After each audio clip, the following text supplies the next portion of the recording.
శ్రీ గోపరాజు సీతారామారావు గారి సామాజిక సమీక్షా స్రవంతి మన గురించి 21వ భాగం. దేవుడు అవసరం.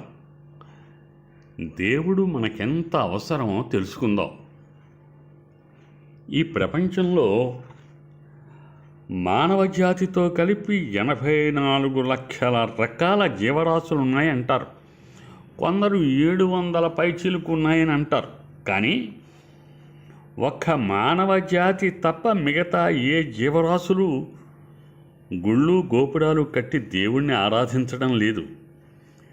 మరి మనకి మాత్రమే దేవుడి మీద ఇంత నమ్మకం ఎందుకు ఏర్పడింది? ఎందుకంటే మనకి దేవుడు అవసరం.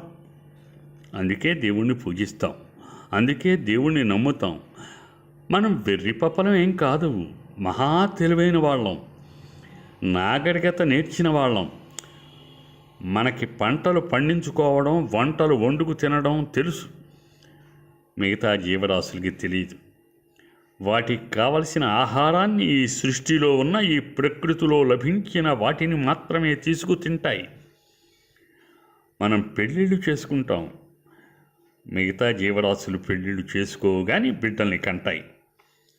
మనకి కుటుంబం, బాధ్యతలు, బంధాలు, అనుబంధాలు, అవినాభావ సంబంధాలు, అక్రమ సంబంధాలు, బాదరాయణ సంబంధాలు వగైరా బాదరబందీలుంటాయి. మిగతా జీవరాశులకి అవేం ఉండవు. మహా అయితే కొన్ని జీవరాశులు బిడ్డలకి రెక్కలు వచ్చేదాకా తిండి పెడతాయి. తర్వాత ఎవరి బతుకు వారిదే. మన భవిష్యత్తు కోసం, మన వారసుల భవిష్యత్తు కోసం మనం సంపాదించి ఆస్తులు కూడబెట్టాలి. మిగతా జీవరాశులకి భవిష్యత్తు గురించి బాధ, భయం లేదు. మనకి ఆర్థికంగా అభివృద్ధి చెందాలని, బాగా సంపాదించాలని, గొప్పవాళ్ళం కావాలని, బాగా చదువుకోవాలని, పెద్ద పెద్ద ఉద్యోగాలు సంపాదించాలని, పేరు ప్రతిష్టలు సంపాదించాలని, కోట్లు కూడబెట్టాలని ఎన్నెన్నో ఆశలు, ఆశయాలు, కోరికలు, కలలు, కీర్తి కండూతి వగైరాలుంటాయి. మిగతా జీవరాశులకు అలాంటివేమీ ఉండవు. మరి మన ఆశయ సాధన కోసం డబ్బు కావాలి గనక ఆ జబ్బుతో నిద్ర లేచింది మొదలు నిద్రపోయే వరకు నానా హైరాణ పడుతూ ఉంటాం. అందుకోసం మనుషులే మనుషులతో వ్యాపారం చేస్తారు. ఉద్యోగం ఇచ్చేవాడు మనిషే, ఉద్యోగం చేసేవాడు మనిషే, అమ్మేవాడు మనిషే, కొనేవాడు మనిషే. ఇతర జీవరాశులకి ఈ డబ్బు సంపాదించి కూడబెట్టవలసిన అవసరం లేనేలేదు. ఎందుకంటే వాటికి నాగరికత తెలియదు. అవి మనలా ఆలోచించలేవు. మరి మనం నాగరికులం గనక ఎవరికి వారే అభివృద్ధి చెందడం కోసం, మనలాంటి మరో మనిషి మీద పైచేయి సాధించడం కోసం పోటీ పడతాం, కుస్తీ పడతాం, పోరాటం సాగిస్తాం. అవునా? ఏతావాత చేరింది ఏమిటంటే, మనం సాగించే నాగరిక జీవన పోరాటంలో వ్యాపార దృక్పథం ఉంది, పరుగు పందెం లాంటి పోటీ ఉంది.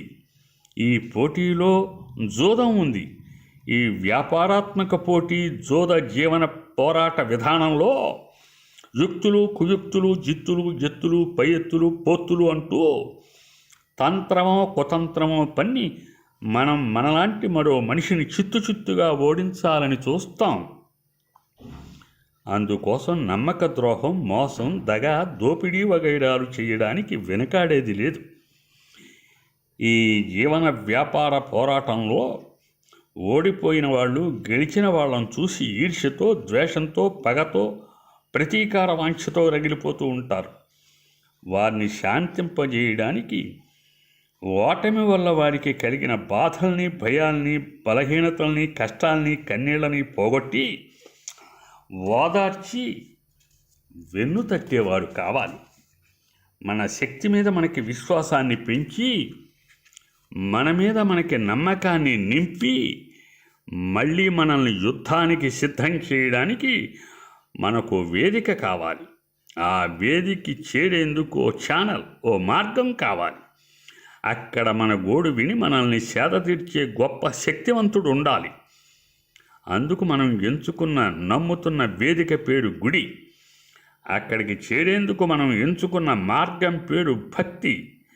ఆ మార్గంలో వెళ్ళి వేడుకుంటే మనకు ఉపశమనం కలిగిస్తాడని నమ్ముతున్న శక్తివంతుడి పేరు దేవుడు. జీవిత జూదంలో గెలిచిన వాళ్ళు దేవుణ్ణి నమ్ముతారు. తమ గెలుపు శాశ్వతం కాదని తెలుసు. ఓడిపోయిన వాళ్ళు ఎప్పుడూ ఓడిపోతూనే ఉండరని, ఏ వైపు నుండి ఎవరు దాడి చేసి తమని దెబ్బ కొడతారో అనే భయం తమని నిరంతరం గెలుపు గుర్రాల జాబితాలోనే ఉంచమని దేవుణ్ణి వేడుకుంటారు. జీవిత పోరాటంలో చిత్తుగా ఓడిపోయి చేష్టలుడికి కష్టాలకి కన్నీళ్ళకి పుట్టినిళ్ళుగా మారిపోయిన బాధాసత్వద్రష్టులు కూడా దేవుణ్ణే నమ్ముతారు. ఎప్పటికీ తమ కష్టాలు తీరేవి కాదని తెలిసినా వజ్రాన్ని అన్ని వైపులా సానపట్టేది దాన్ని ప్రకాశవంతం చేయడానికే కదా. అలాగే భగవంతుడు మనల్ని ఇన్ని కష్టాలు పాలు చేయడానికి కారణం మనకి ప్రకాశవంతమైన జీవితాన్ని ప్రసాదించడానికి అని నమ్ముతారు.